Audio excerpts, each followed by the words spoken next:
Welcome to FairPlay, Football AI Review, Switzerland 4, Bosnia and Herzegovina 1. A slow-burning contest that exploded in the final quarter with a stunning cameo from one of football's newest young stars and a flurry of late goals that turned a tense stalemate into a statement. This was Group B, Match 26 of the 2026 FIFA World Cup, played at SoFi Stadium in Inglewood, California, in front of 70,026 fans. Switzerland came in as the group's early pace-setters, while Bosnia and Herzegovina desperately needed points to stay alive in the tournament after a difficult opening fixture. Switzerland sat top of Group B with 4 points after a win and a draw, and Murat Yakin's side knew that another victory here would put them on the brink of the knockout rounds.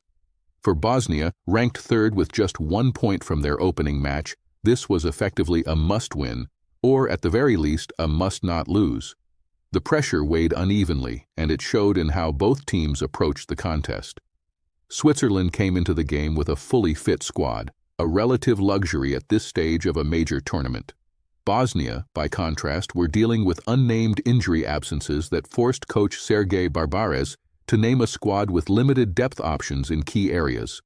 That fragility in the squad would prove costly as the game wore on and substitutions became decisive. Murat Yakin set his side up Granit Xhaka at the base of midfield as the orchestrator and Remo Freuler and Michel Aebischer providing the energy and press resistance on either side.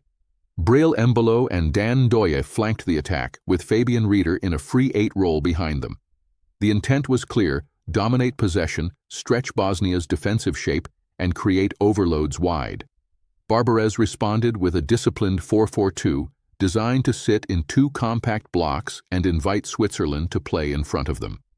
Edin Dzeko and Ermedin Demirovic were the partnership up front, tasked with pressing the Swiss center-backs and winning second balls. Sead Kolasinac marauded forward from left back when space allowed, but fundamentally this was a shape built to frustrate rather than dominate. The key structural mismatch was in the wide areas. Switzerland's fullbacks Sylvain Widmer and Ricardo Rodriguez pushed high, essentially creating a back three with Akanji and Elvedi, which allowed Xhaka to operate as a free-roaming conductor. Bosnia's wide midfielders, Memic and Alajbegovic, were constantly caught between tracking the Swiss fullbacks and holding their defensive line, and that tension opened pockets of space that Rieder and Ndoye repeatedly exploited in the first half. Switzerland controlled the early exchanges almost entirely. They circulated the ball with patience and purpose, and within the first 15 minutes had already forced goalkeeper Nikola Vasilj into 2 sharp saves. Dan Ndoye was electric on the right wing, generating 10 shot attempts across his 71 minutes on the pitch, an extraordinary volume that reflected how often he found himself in promising positions. The first half, for all of Switzerland's dominance, ended goalless. Ndoye had 4 shots off target and 4 on target, yet somehow could not convert. The XG data tells the story starkly. Switzerland generated 2.06 expected goals across the full match, while Bosnia managed just 0.32. In the first half alone, the Swiss were creating genuine quality chances that simply weren't going in. The post, Vasilj's reflexes, and a touch of misfortune kept the score level. Amar Dedic's booking in the 59th minute was the first flash of real ill-discipline. He hauled back Dan Ndoye with a shirt pull as the Swiss winger burst down the right, and Portuguese referee João Pedro Silva Pinheiro had no hesitation. It was a foul of desperation, a defender aware he was being beaten and resorting to the most basic form of prevention. 2 minutes later, Edin Dzeko was booked for a foul of a different nature, more petulant than cynical, the frustration of a veteran striker who had spent 60 minutes feeding off scraps. Dzeko was visibly struggling with the tempo Switzerland were imposing, and his yellow card underlined a difficult afternoon for Bosnia's talisman. Nico Elvedi joined the card count at 65 minutes with a clumsy foul in the middle of the park. It was unnecessary given Switzerland's control, and the booking meant Elvedi carried a caution for the final 25 minutes. In the context of this game it was irrelevant, but with future fixtures approaching, it's a risk management issue Yakin will note. Bosnia made a double substitution just before the hour mark, sending on Ivan Basic and Esmir Bajraktarevic for Benjamin Tahirovic and shortly after Edin Dzeko. The changes were partly forced by Dzeko's physical state and partly by Barbarez wanting more athleticism in the press. But in removing Dzeko, Bosnia lost their only genuine focal point and any realistic threat on the counterattack. Yakin made his decisive triple substitution at 71 minutes, and it changed everything. Johan Manzambi came on for Dan Ndoye, Ruben Vargas replaced Fabian Rieder, and Djibril Sow entered for Michel Aebischer. All three new men were fresher, hungrier, and immediately injected a different energy. Sow brought more physicality in the press, Vargas added direct running from the left, and Manzambi, just 20 years old, brought an incisiveness that Bosnia simply could not handle. The breakthrough came at 74 minutes. Johan Manzambi, only 3 minutes into his World Cup appearance, finished with a composed right-footed strike to put Switzerland ahead. He had barely touched the ball before he was on the scoresheet, taking the weight of 73 minutes of Swiss pressure and releasing it with a single moment of quality. Manzambi became the youngest Swiss player to score at a World Cup since 1950, a statistic that stopped everyone in their tracks. 10 minutes later, the game was over as a contest. Ruben Vargas drove forward and fed Briel Embolo, who laid the ball off brilliantly for Vargas to run onto and finish at the far post. The move was devastating in its simplicity, a 1-2 of intent and execution that exposed Bosnia's now stretched defensive shape. At 2-0, the Swiss could manage the game at their own pace. In the 90th minute, Manzambi doubled his personal tally in extraordinary fashion. Vargas, himself a substitute, turned provider, slipping a through ball into Manzambi's path, and the 20-year-old tucked it home with the same composure he had shown for his first. 2 goals on his World Cup debut, both from the bench. It was the kind of performance that careers are built upon. Bosnia grabbed a consolation almost immediately. Late substitute Ermin Mahmic, on the pitch for barely seconds after replacing Kerim Alibegovic, converted a right-footed finish from a pullback by Amir Hadziahmetovic to make it 3-1. It was a fleeting moment of pride, but nothing more. The contest had long been decided. Deep into stoppage time, Switzerland were awarded a penalty after Amar Memic slid desperately in the box and caught a Swiss player with a sloppy, reckless challenge. Captain Granit Xhaka stepped up and buried it with authority, left foot, to make it 4-1. It was the final word from Switzerland's leader, composed, deliberate, definitive. The possession figures illustrated a game Switzerland ran on their own terms. They controlled 62% of the ball, completed 517 accurate passes from 587 attempts, and maintained an 88% pass accuracy throughout. Bosnia's 81% accuracy on fewer passes reflects a team that was largely sitting back and keeping it simple rather than building from the back with ambition. Switzerland's attacking threat was substantial and sustained. 13 total shots, 7 on target, and an XG of 2.06 tells you this was a performance of genuine quality. The conversion rate in the second half was clinical. Dan Ndoye's 10-shot attempts alone underline just how relentlessly the Swiss attacked the channels. The penalty at the end added a statistical polish that was, if anything, well earned.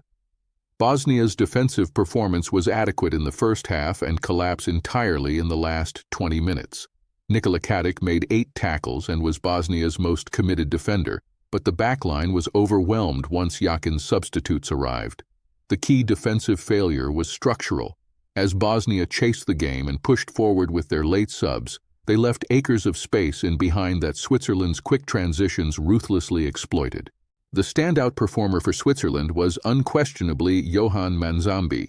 2 goals in 16 minutes of World Cup football, both finished with the calmness of someone twice his age. The SC Freiburg forward arrived on the world stage with an impact that will be talked about for years. The tactical context matters too. Yakin recognized exactly what the game needed and delivered it through a 20-year-old with ice in his veins. For Bosnia, Sead Kolasinac was their best performer, completing 5 tackles and providing the team's only assist in what was otherwise a difficult afternoon. The veteran left-back never stopped competing, drove forward when he could, and was one of the few Bosnia players who finished the match with any credit. In a game his side lost heavily, that is faint praise, but it is genuine. The player who underperformed most visibly was Ermedin Demirovic. Paired with Dzeko in the attacking two, he managed just one shot on target from 28 passes, collected a yellow card, and was substituted off before the hour mark. For a striker expected to be Bosnia's cutting edge, his contribution was negligible. He was unable to hold the ball up, unable to create, and spent most of the game isolated from service that never came. Jakin's management of this game was largely excellent. He was patient through a goalless first half that could have prompted panic, trusted his starting 11 to maintain pressure, and then delivered a triple substitution at exactly the right moment. The only minor criticism is that Jakin might have been bolder earlier given the XG data, but the eventual scoreline vindicates his timing entirely. Barbarez, by contrast, was reactive rather than proactive. His substitutions at 63 and 64 minutes were forced rather than tactical, and Bosnia never had a coherent plan B. The head-to-head record between these sides is historically sparse, and this is their first meeting at a FIFA World Cup. Switzerland's 4-1 victory sets a tone and creates a psychological advantage should the two ever meet again in this or future tournaments. For Bosnia, the result confirms what many feared. They lack the squad depth and tactical flexibility to compete with the top tier of European football at this level. Switzerland's recent form is excellent. Wins over Sweden and Kosovo, draws against Qatar and Slovenia, and now a commanding 4-1 victory here. The squad is deep, fit, and firing, and crucially, players coming off the bench are performing at the highest level. There is genuine competition for places, which keeps standards sharp. Bosnia's form tells a more complicated story. Their 4-1 win over Italy in qualifying was the result that put them on the World Cup stage, but the campaign exposed inconsistency. Draws with Canada and Austria, a loss here. The absence of key players through injury has reduced Barbarez's options, and the defensive fragility on show against Switzerland suggests deeper structural problems that a change of personnel alone cannot fix. Switzerland sit top of Group B, with 4 points from 2 matches. They are in a strong position, but qualification is not mathematically confirmed. Bosnia are third with 1 point, level with Canada and Qatar, but with a significantly worse goal difference, -3 compared to 0 for both. For Bosnia, the mathematics now demand a win against Qatar and results elsewhere to fall their way. Switzerland face Canada next, which will be a genuine test. Canada drew 1-1 with Qatar and possess genuine attacking quality, with a well-organized defensive structure that will ask different questions of Switzerland than Bosnia did. Bosnia take on Qatar in what is effectively a must-win fixture, but Qatar, who also drew 1-1 in their opener, will not concede the game easily. My assessment of the qualification picture is straightforward. Switzerland will qualify from Group B. The gap in quality, squad depth, and momentum is too significant for the remaining teams to bridge. The only question is whether they top the group, which a win or draw against Canada would guarantee. For Bosnia, qualification is possible, but requires a perfect set of results. Win against Qatar and hope Canada don't beat Switzerland, while also improving their goal difference. The probability is low, but not 0. Switzerland 4, Bosnia and Herzegovina 1. A result that tells the full story of where these two teams are right now. The Swiss were dominant for 90 minutes but needed their substitutes to deliver the goals their performance had long deserved. For Bosnia, the final scoreline was harsh but fair, and the structural problems this match exposed will not disappear before their next fixture. The tournament narrative around Switzerland is now firmly written. Jakin has a team with depth, tactical discipline, and emerging match winners coming off the bench. Johan Manzambi's name will be on every lip in football this week, and rightly so. We're back soon on FairPlay to break down the next Group B clash, Canada against Qatar, and then the defining meeting of Switzerland and Canada. Do not miss it. That's the FairPlay verdict on this one. If you want more analysis like this, follow us, Find us on YouTube, Instagram, and TikTok at FairPlay AI, and follow Anthony personally on X at Anthony FairPlay. See you next match.